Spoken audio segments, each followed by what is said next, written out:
Hello అండి, అందరికీ good morning. ఇప్పుడు మనం చెప్పుకోబోయే ఆర్టికల్ నాన్న ఓ తీయని అనుభూతి.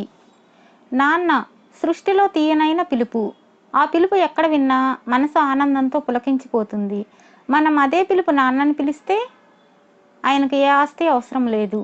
ముద్దుగా, ప్రేమగా, ఆత్మీయంగా పిలిచే ఆ ఒక్క పిలుపు చాలు. ఆనందంతో పొంగిపోతాడు, గర్వంతో తల ఎత్తుకుంటాడు.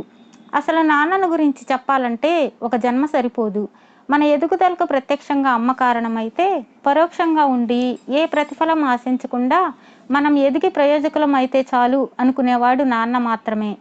మనం చిన్నప్పుడు తప్పు చేస్తే అమ్మ కోప్పడుతుంది, కొడుతుంది కూడా. కానీ మనం తప్పు చేసినా కూడా కోప్పడకుండా, కొట్టకుండా మనల్ని ప్రేమగా, ఆత్మీయంగా గుండెలకు హత్తుకునేవాడు నాన్న మాత్రమే. మనం తప్పు చేస్తే మానసికంగా కృంగిపోయి శిక్ష అనుభవించేవాడు నాన్న మాత్రమే. అమ్మ మనల్ని తనతోనే ఉండాలని కోరుకుంటుంది. ఒక్క మాటలో చెప్పాలంటే అమ్మదే స్వార్థమైన ప్రేమ. కానీ నాన్న అలా కాదు. సమాజంలో ఎలా జీవించాలో, ఎవరితో ఎలా ప్రవర్తించాలో, మనం జీవితంలో ఎలాంటి భయాలు, ఒడిదుడుకులు లేకుండా జీవించడానికి మార్గం వేస్తాడు నాన్న.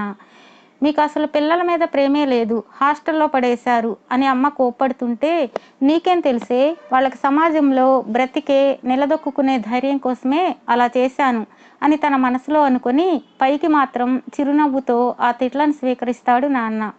నాన్న అంటే బలం, ధైర్యం, మనల్ని ముందుండి నడిపించే సైనికుడు, మనకి దిశానిర్దేశం చేసే చుక్కాని, మనల్ని ఆపదలు రానియకుండా చూసే భగవంతుడు. ఒకటేమిటి, లోకంలో అందమైన పదం ఏదైనా ఉంది అంటే అది నాన్న ఒక్కటే. అమ్మ మనల్ని 9 నెలలు మాత్రమే కడుపులో మోస్తుంది. కానీ నాన్న ఆ బిడ్డ ఎదిగి ప్రయోజకురాలై జీవితంలో మంచి స్థాయిలో స్థిరపడినా కూడా ఆ బిడ్డ బాధ్యత నాదేనని తనకు తెలియకుండా తన బిడ్డ బరువును మోస్తూనే ఉంటాడు నాన్న. అది నాన్న గొప్పతనం. తన కుటుంబం కోసం, బిడ్డల కోసం తన ఆశలను, ఇష్టాలను అన్నింటినీ త్యాగం చేసి కష్టాలను మాత్రమే స్వీకరించి వాటిని ఇష్టంగా భరిస్తూ తన కుటుంబాన్ని కాపాడుకుంటాడు నాన్న. తన పిల్లల భవిష్యత్తు కోసం జీవితాన్ని త్యాగం చేసిన నాన్నకు చివరికి ఏదైనా జబ్బు చేస్తే దూరంగా మాత్రం పెట్టకండి. అప్పటి వరకు మీకు నాన్న, అప్పటి నుండి మీరు నాన్నకు అమ్మ కావాలి. అవును, నాన్నకు తినిపించడం, స్నానం చేయించడం, మిగతా పనులన్నీ మీ పసిబిడ్డకు చేసినట్లే చేయండి. నాన్న కళ్ళతోనే నీకెందుకమ్మా ఇంత బాధ్యత అని వారించినట్లు కళ్ళనీళ్లు కారుస్తాడు. అప్పుడు మనం, నేను మీ అమ్మను కదా, అమ్మ చెప్పినట్లు వినాలి, ఎదురు చెప్పొచ్చా అని ప్రేమగా మందలించండి. అదే క్షణం నాన్న కళ్ళలో గర్వం కనపడుతుంది. నా పెంపకం, నా బిడ్డ అనే గర్వం, ఆనందం నాన్న కళ్ళలో మనం చూడవచ్చు. భౌతికంగా నాన్న మన దగ్గర లేకపోయినా మన గుండెల్లో ఎప్పుడూ స్థిర నివాసం ఏర్పరచుకునే ఉంటాడు.